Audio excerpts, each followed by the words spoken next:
Okay, so I got the FeatherLite out today, and we're gonna fine tune it so it runs perfect, and I'll clean it up. I do have my tripod set up this time, so I don't have to skip as much. And after we get all the fine tuning done, we're gonna clean it up, and I'll show you how I like to make them shiny. So let's get started. I got gas in there already, so it's ready to prime.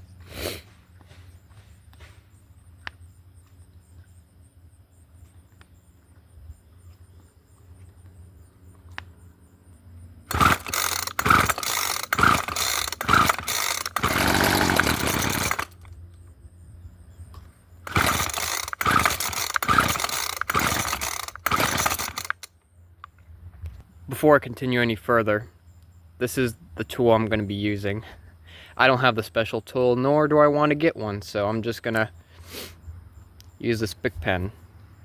Alright, let's continue.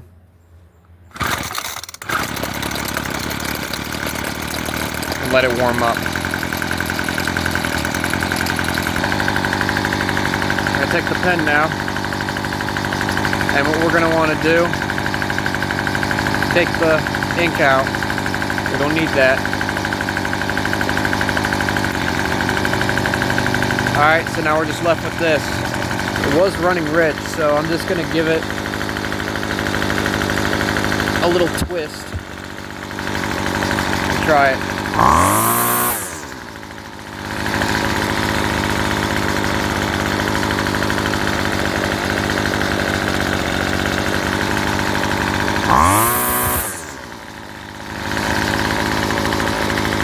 It's really hard to do this with two hands, but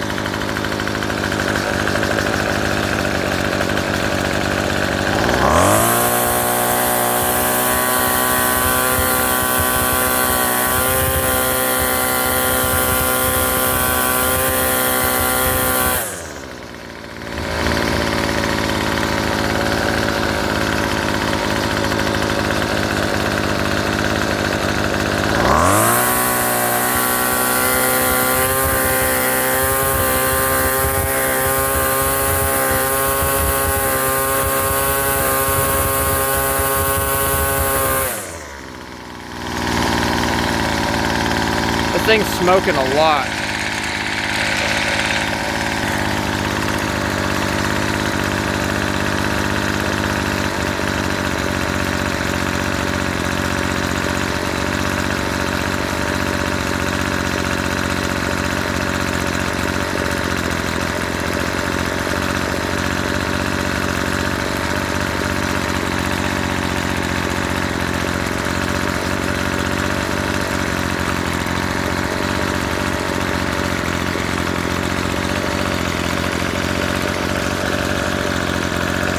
I got it almost perfect.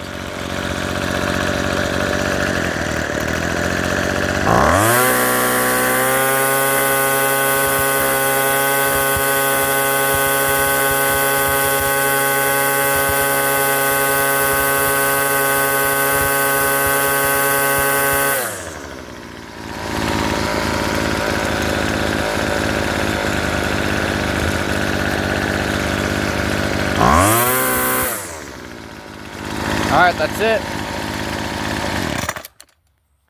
She's fine-tuned. So now we gotta get it cleaned up good. And this thing will be ready for sale. That's all it took for this little FeatherLite.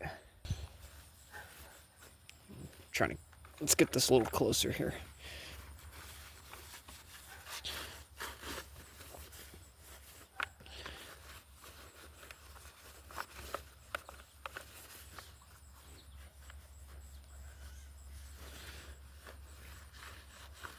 Get a little more.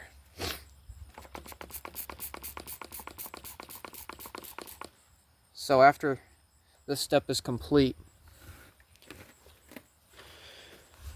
then we'll get to polishing, and I'll show you what I like to use.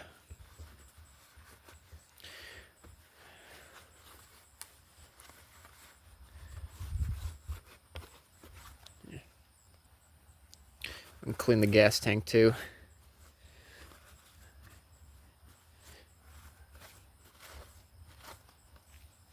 get a little more on there.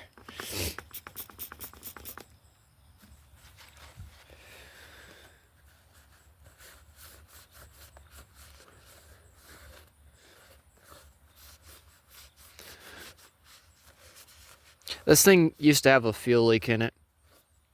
You can tell because of the staining. But I fixed that problem not too long ago. It just needed a new duckbill valve. And that fixed the problem. I think also the original fuel lines were leaking as well. So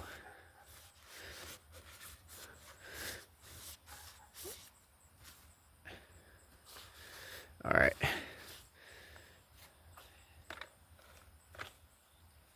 Clean the front of the tank as well. Now it don't have to be perfect, really. This is an outdoor tool, so it's gonna get dirty again. But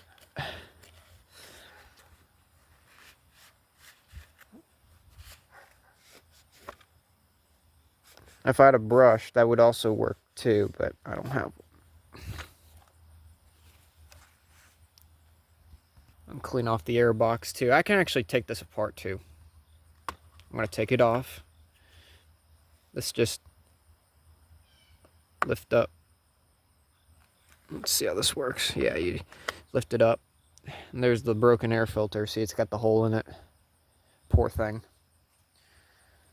And I'm just gonna wipe this off real quick.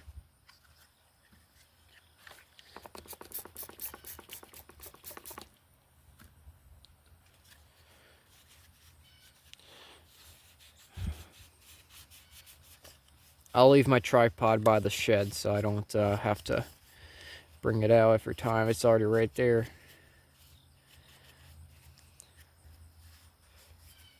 See, the inside of this box doesn't look too bad, so I don't have to really mess with the inside.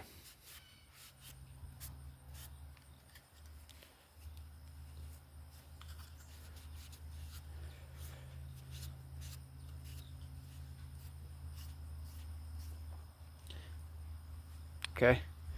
I don't really douse the weed eater in water because it's just, that's not my preferred method. I don't want to get any water in the electronics, so I just prefer wiping it down instead. Okay. Looks a little better. Let's clean off the handle. Now this part I can get wet with the simple green because it's not, there's no electrics in here that can short out or anything like that or get damaged. The cable's really the only thing that you can risk getting wet, but this is not water, so it's not going to rust. It's also stainless steel, so it's a lot harder for it to rust. You know, get the handle too.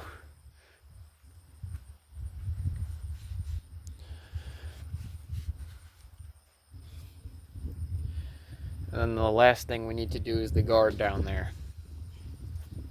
You can just see how much better that it looks without the polish. Now, when we get the polish on there, it's going to look 10 times better. Okay, so we're just going to clean the back side of this guard. I don't really want to continue any further because the cutting head up here is the one that gets exposed with grass all the time, and it's a lot harder to get all that grass off. So there really is no point in trying to clean this part right here. We're just cleaning the back side of this, since this part is not really exposed to grass all that much.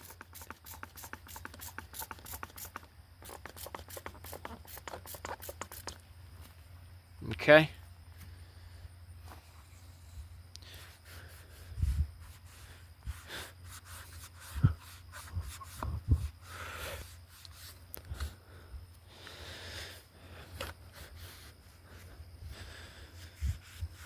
These trimmers are still surprisingly popular, though they're not really sold anymore.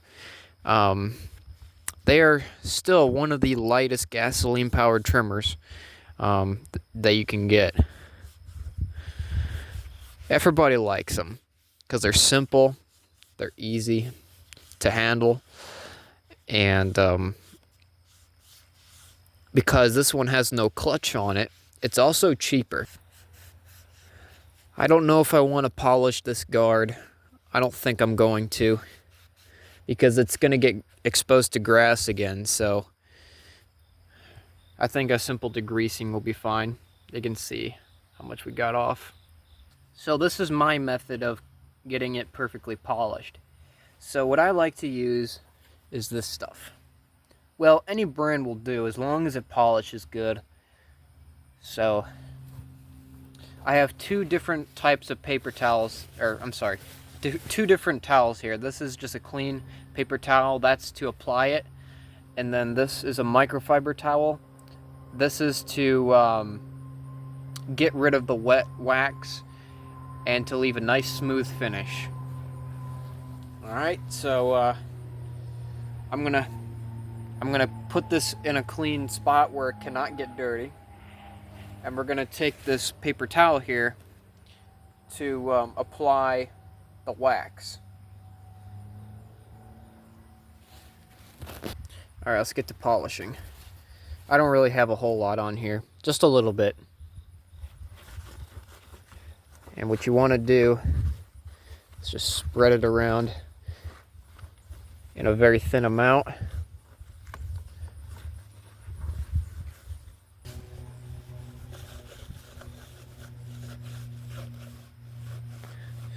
And once it starts looking dull and just not shiny, that's when you can extract the wet wax and get your... Alright, that was my best waxing job, but we're gonna see how good we actually did. So I got my microfiber towel and we're just gonna wipe her off and see how good it turned out. Hey, that's not bad.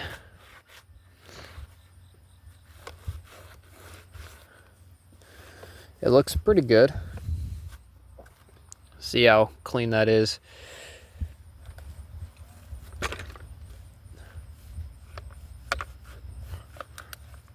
And like I said, any brand will do.